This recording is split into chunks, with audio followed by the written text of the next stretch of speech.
To the world of movies now, where winner of the AMVCA Best Short Film Nigerian-born filmmaker, Ogo Okpue, joins us on Spotlight.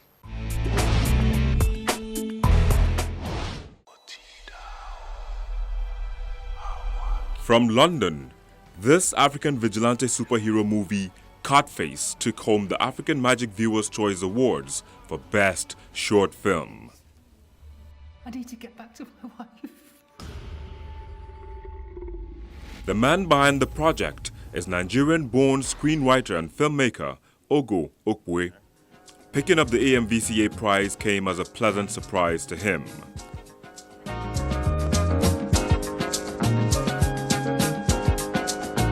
No, I didn't see it coming at all.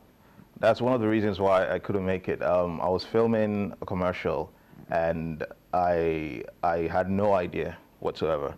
I mean, so one of the rules is if you're not coming, you ask a representative to be there in your place, which I did, and there wasn't any tip that I was going to win, unfortunately. But yeah, I'm gutted I couldn't make it. Catface is a supernatural short film about a vigilante who takes jungle justice to men who commit heinous crimes against women.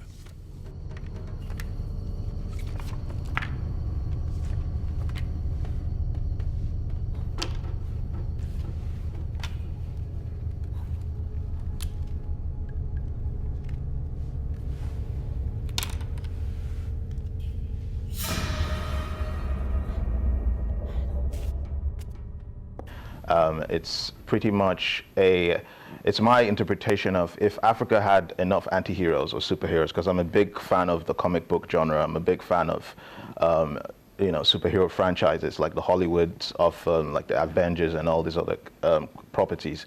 So I think for me it was like, okay, let me create my own spin on it. Now, if we were to have a superhero and anti-hero, what would be the most credible source of inspiration or the most credible source of power or origin? And most times we look at our history as Africans. So you have the traditional knowledge we have, the ancestors, the gods. So that was an easy way for me to start. So it's pretty much a supernatural vigilante who decided to release justice on a group of violent serial killers.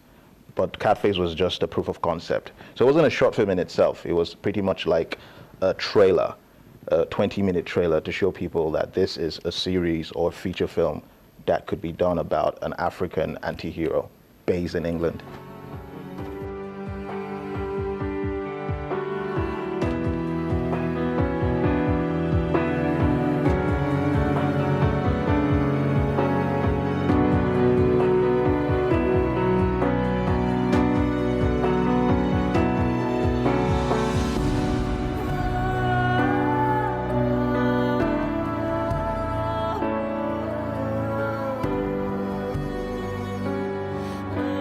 I asked him, why me? He said I reminded him of the cat people. Their wandering ghosts with tears of hope, seeking retribution. His tribe had plenty of them. The undead warriors with cat faces.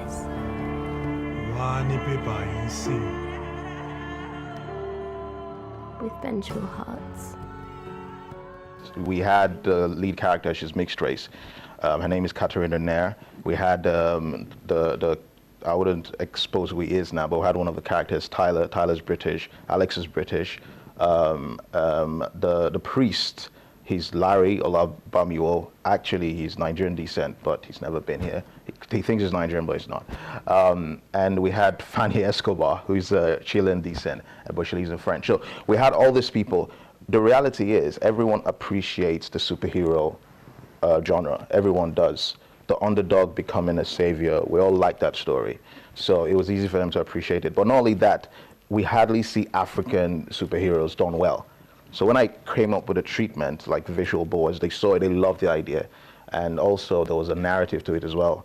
Like, how was this hero born? It was all there in the film. So it's not like you just see someone doing amazing things. No, there's a journey for that hero. So they keyed into it as actors, because actors always want to have multi-layers to their characters. So for them, it was a treat. So it wasn't just a visual feast, which it was, but it was also like a very introspective character journey for them as well. Born in northern Nigeria and raised in Lagos, Ogo is well rooted to Nigeria, even if he spent most of his adult life in the United Kingdom, where he perfected his filmmaking skills. After the success of Catface, Ogo is working on his first cinematic film and a web-animated African action series as he continues to strive to portray his African roots in a positive light. You tell the truth. You tell your story. You can't move farther from who you are, because the thing is, like, I'm a big fan of South Korean films, and most of the big, like Park Chan-wook, all these big South Korean filmmakers who Hollywood have idolized, you know, Akira Kurosawa, all these people who the Hollywood and the rest of the world have said, and anytime you talk about the top filmmakers, they're excited about it. These people told it their truth. They told their culture, but they told it masterfully. They told it so well, so beautiful, that the world appreciated it. And now the world is copying it in different forms. You know, I think we as African filmmakers, we need to do that. You tell your truth first, you bring it out, and then people appreciate it. And then from there, you can tell other people's truths. His short films have been nominated and screened at various UK festivals, such as London Independent Film Festival, Promax UK, Crystal Palace International Festival, and Creative Arts Festival, amongst others. With reasonable exposure to the independent movie circulation in the Western world, Ogo juxtaposes filmmaking in Nigeria with independent filming in a more sophisticated clime. I don't have all the answers, you know, we're all learning. And the reality is, I think one thing we have as Nigerian filmmakers, or even African filmmakers, is we have the hustle. Like old Hollywood, how they got to the Sam Raimis, the Romeros, this man, they said, you know, I have a vision, I'm going to tell it with whatever resources I have. And that's what we have here in Nigeria. We've got like really guerrilla filmmakers, it's varying levels of quality. But I think what we have is that hustle. The technical know-how is a different thing. We have some great collabs and some great quality films. But I think we need to tell our stories and understand how these stories could appeal to an international audience. I think that's the first step.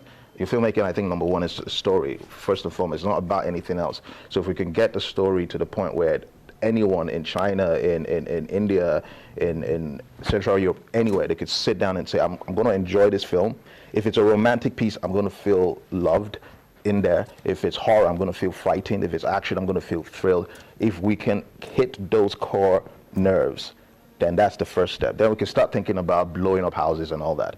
But I feel some of our films have not been able to hit that nerve internationally, where you do a film where it's meant to be horrific, but people are laughing because the special effects is not right, or you do a film where people are meant to feel so sad, but then people think it's a bit melodramatic.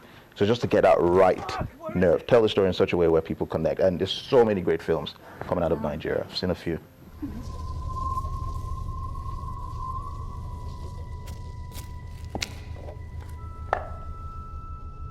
Let me die. Please. Conviction of a murder in the absence of a body, it's always a difficult one for the courts. Except when the murderer confesses. Make no mistake. Like me, these